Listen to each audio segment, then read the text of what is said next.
Halo para penikmat kultivasi ganda dimanapun kalian berada, apa kabarnya? Semoga kalian sekeluarga dalam keadaan yang baik-baik saja ya. Kali ini kita akan melanjutkan kembali alur cerita manhwa Sang Dewa Kultivasi Ganda episode ke-94. Dimana pada episode sebelumnya, Chusyu menanyakan ciri-ciri dari demon yang dikatakan sedang mengejar oleh Tusanyu. Dan setelah Tusanyu mengatakan ciri-ciri demon yang merujuk kepada Qian Mian, Chusyu pun berpura-pura setuju untuk membantu mereka. Lalu mereka bertiga pergi menuju klan demon rubah untuk mencari Qian Mian sekaligus menyelamatkan suami khayalan dari Tusanyu. Dan setelah menggunakan teknik pencarian ilahi miliknya, Tusanyu tidak merasakan keberadaan kultivator lain yang lebih kuat darinya dalam radius ratusan ribu mil.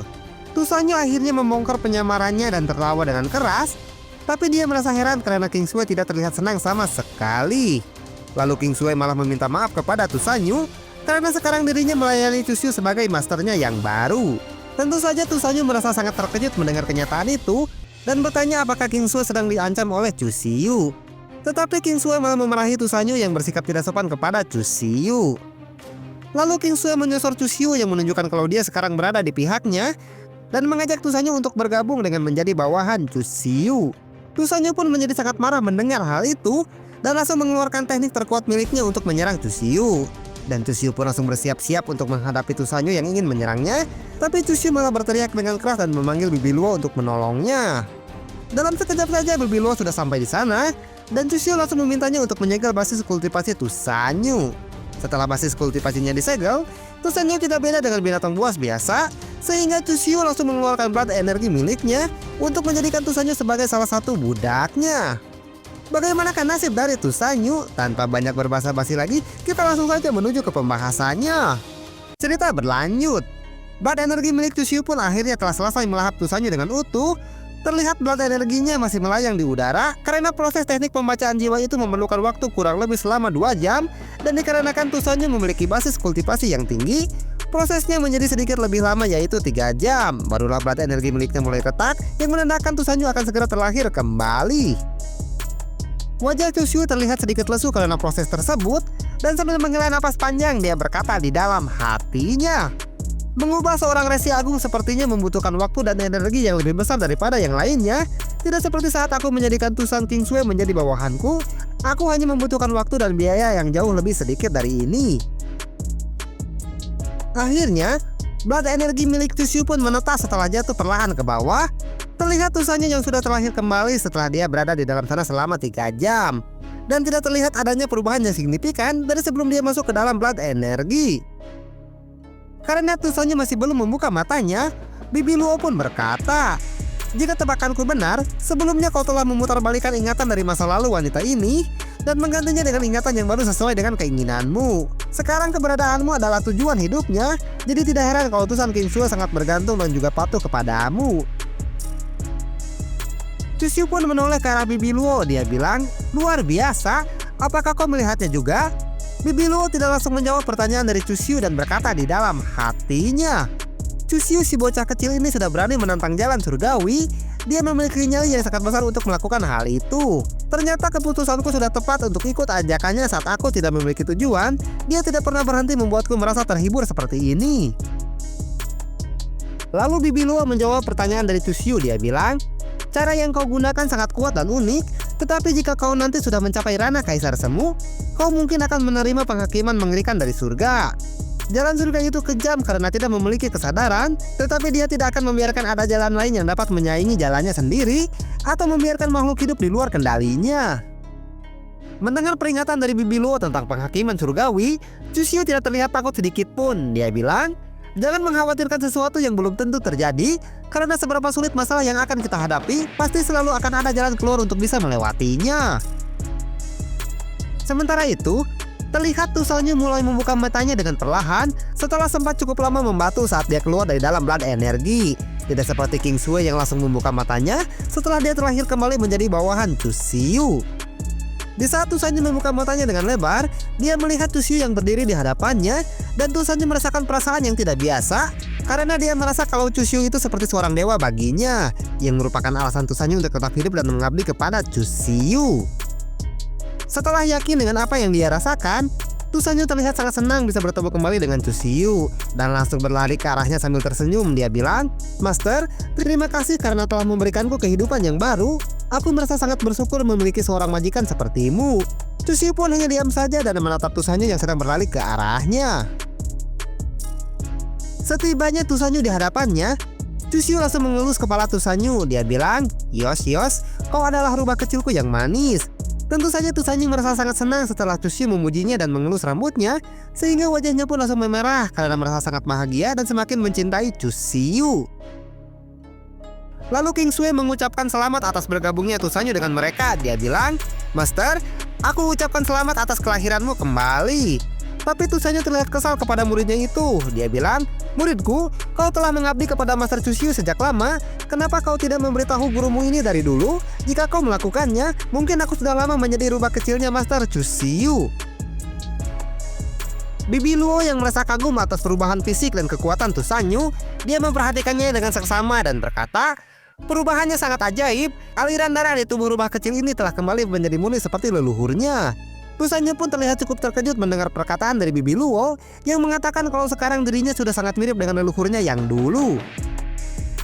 Karena Tusanyo merasa penasaran dengan hal itu, dia langsung bertanya kepada Bibi Luo, "Apakah kau dan nenek moyangku saling mengenal satu sama lain? Kenapa kau bisa mengatakan kalau aliran darah di tubuhku sudah menjadi murni seperti leluhurku?" Melihat wajah Tusanyo yang sangat penasaran akan hal itu, Bibi Luo pun menjawab pertanyaan darinya. Dia bilang, "Rubah ekor 9 mencapai ranah Kaisar Semu pada zaman kuno. Dia sangat kuat dan bisa bersaing dengan demon kupu-kupu untuk memperebutkan tahta Kaisar Agung. Sekarang garis keturunanmu setelah terlahir kembali sudah kembali ke garis keturunan murni dari leluhurmu. Meskipun kemungkinannya cukup kecil, tapi ada kemungkinan jika kau bisa mencapai ranah Kaisar Semu di masa depan." Karena merasa sangat senang, Tusanyo langsung melompat ke arah Chushyu untuk memeluknya. Dan sambil menyosor pipi Chushyu, dia bilang, "Aku sangat berterima kasih kepada Master Chushyu. Kau benar-benar seorang dewa yang telah memberikan kehidupan yang baru kepada Yu-Er, sehingga ada kemungkinan bagiku untuk mencapai ranah Kaisar Semu di masa depan." Lalu Tusanyo yang terlihat sangat senang itu berkata kepada Chushyu. Dia bilang, Master." Tetapi Chushyu yang terlihat tidak nyaman dengan situasi itu pun berkata, "Kenapa? Apa ada yang salah? Sebaiknya kau turun dulu dari pangkuanku, baru setelah itu kau katakan apa yang ingin kau bicarakan kepada aku." Tapi Tusanyo tidak mau turun dari sana dan dengan wajah memelas dia bilang, "Master, bisakah kau memberikan kehidupan yang baru juga kepada saudaraku? Karena dia bukan laki-laki ataupun perempuan sekarang ini dan hal itu terasa sangat menjengkelkan." Chushyu nampak terkejut setelah mendengar permintaan dari Tusanyo karena Tusanyo meminta Chushyu untuk memberikan kehidupan yang baru kepada saudaranya yang tidak lain adalah Qian Mian. Sebelum Chushyu menjawab permintaan dari Tusanyo, Bibi Luo yang melihat Chushyu tampak kelelahan setelah Chushyu memberikan kelahiran kembali kepada Tusanyo. Dia langsung menyela pembicaraan mereka dan berkata, "Saat ini basis kultivasimu masih terlalu rendah. Kau menghabiskan begitu banyak energi spiritual untuk memberikan kelahiran kembali kepada satu orang Resi Agung. Jadi kau tidak akan bisa memberikan kehidupan yang baru kepada Resi Agung yang lainnya untuk saat ini." Mendengar perkataan dari Bibi Luo, Chushyu pun berpikir sejenak dan sambil menatap Tusanyo yang masih menempel, dia berkata di dalam hatinya, "Itu sangat masuk akal. Aku merasa sangat kesulitan saat memberikan kehidupan yang baru kepada Tusanyo. Dengan kondisi kekuatanku saat ini, apakah rencanaku untuk menambah pasukan harus ditunda terlebih dahulu?" Karena Chushyu hanya diam saja dan tidak memberikan jawaban atas permintaannya, Tusanyo pun kembali berkata, "Ini buruk. Bukankah berarti kalau saudaraku itu telah kehilangan kesempatan untuk terlahir kembali? Maafkan aku saudaraku yang malang, karena aku telah mengambil tempatmu. Namun jika ada kesempatan lainnya di masa depan, aku pasti akan membiarkan Master Chushyu untuk membuatmu terlahir kembali terlebih dahulu." Tetapi Chushyu mengabaikan ocehan Tusanyo dan bertanya kepada Bibi Luo. Dia bilang, "Bibi Luo, bagaimana dengan ruangan rahasia yang kau periksa sebelumnya?" Bibi Luo menjawab, "Aku baru saja akan menghancurkan segelnya, tapi aku mendengarmu yang meminta bantuan, jadi aku langsung datang ke sini. Karena masalah yang ada di sini sudah terselesaikan, aku akan kembali untuk menghancurkan segelnya itu, jadi kau tunggu saja di sini selama 3 jam." Setelah Bibi Luo pergi untuk menghancurkan segel ruangan rahasia, Chushyu pun berkata kepada Tusanyo, "Karena 3 jam itu cukup lama, bagaimana kalau kita melakukan sesuatu sambil menunggunya?" Tusanyo yang terlihat sangat senang itu menjawab, "Memangnya Master ingin melakukan apa?" "Ngomong-ngomong Master, aku memiliki suatu teknik untuk mempercepat peningkatan basis kultivasi." Mendengar hal itu, Chusio langsung menunjukkan sifat aslinya dengan berpikiran kotor, di mana dia membayangkan kalau dirinya berkultivasi ganda dengan Tusanyu. Sementara King Sue tetap berada di sebelahnya untuk menunggu giliran, dan tentu saja hal itu membuat Chusio merasa biras saat membayangkannya. Tanpa bertanya lebih lanjut tentang suatu teknik yang dibicarakan oleh Tusanyu, Chusio yang keburu berpikiran kotor itu langsung mengajak mereka berdua pergi. Dia bilang, "Baiklah kalau begitu, bagaimana kalau sekarang kita mencari semak-semak yang agak tersembunyi agar kita bisa segera berlatih di sana?" Tusanyu dan King Sue yang terlihat sangat senang, mereka langsung mengikuti Chusio tanpa bertanya apa-apa kepadanya. Sementara itu di ruangan rahasia, tidak terasa 3 jam pun telah berlalu. Semenjak Bibi Luo mencoba untuk menghancurkan segel ruangan rahasia itu secara paksa, dia bilang, "Segel yang menjadi pembatas di ruangan rahasia ini telah berhasil dihancurkan. Sekarang aku akan kembali ke tempat Chusio untuk memberitahukan hal ini kepadanya." Tapi, alangkah terkejutnya Bibi Luo, karena sesampainya di tempat Chusio berada, dia melihat Chusio yang sudah dipenuhi oleh energi vitalitas yang meluap-luap, sementara terlihat Tusanyu dan King Sue di sebelahnya yang seperti sangat kewalahan setelah meladeni Chusio untuk berlatih kultivasi ganda 3-in-1 dengannya. Wajah Bibi Luo langsung memerah karena merasa malu sendiri saat melihatnya. Dia bilang, "Dasar bocah gak ada akhlak, apakah mereka baru saja berkultivasi ganda sementara aku mencoba menghancurkan segel ruangan rahasia itu? Benar-benar sulit dipercaya." Sementara Chusio yang sudah merasa terpuaskan oleh energi vitalitas dari mereka berdua, dia terlihat sangat senang sehingga tersenyum sambil menstabilkan energi spiritual miliknya agar bisa meningkatkan kecepatan basis kultivasinya saat ini. Setelah selesai menstabilkannya, Chusio yang sudah menyadari kedatangan Bibi Luo ke sana, dia langsung menoleh ke arah Tusanyu dan berkata, "Kalian berdua tunggulah di sini sampai aku kembali." Tusanyu yang masih terlihat sangat kewalahan setelah melayani Chusio, dia menjawab sambil terengah-engah, "Baiklah Master, kami berdua akan menunggumu di sini sampai kau kembali." Lalu Chusio pun pergi bersama Bibi Luo menggunakan portal teleportasi untuk menuju ke ruangan rahasia itu. Dan Tusanyu yang merasa penasaran karena King Sue sudah mengetahui berbagai macam teknik kultivasi ganda, dia bertanya kepadanya, "Dasar rubah kecil yang licik, bagaimana kau bisa mengetahui berbagai macam teknik kultivasi ganda?"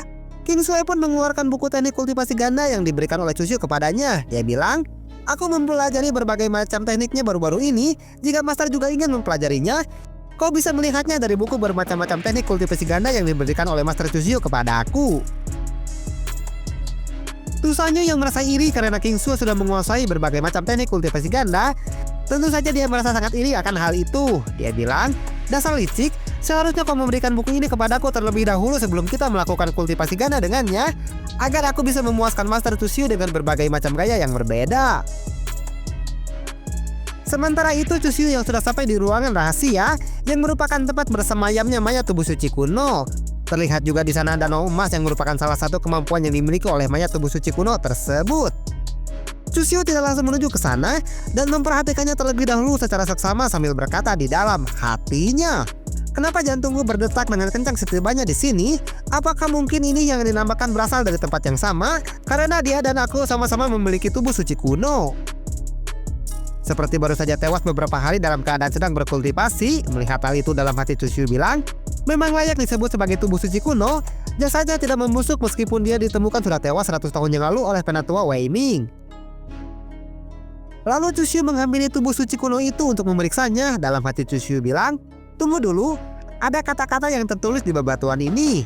Tulisan di batu itu mengatakan, "Aku Dugu Baitian. Aku telah berlatih selama 5.000 tahun dan telah mencapai kekuatan tubuh suci kuno ini, tetapi masa hidupku hanya selama puluhan ribu tahun saja.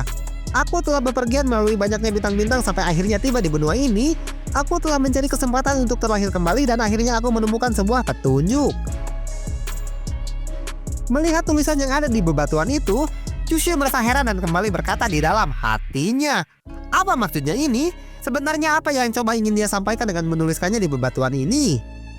Lalu Chusio langsung mengeluarkan batu energi miliknya untuk menyerap tubuh suci kuno itu. Dalam hati dia bilang, "Lupakan saja, tidak ada gunanya memikirkan hal itu sekarang.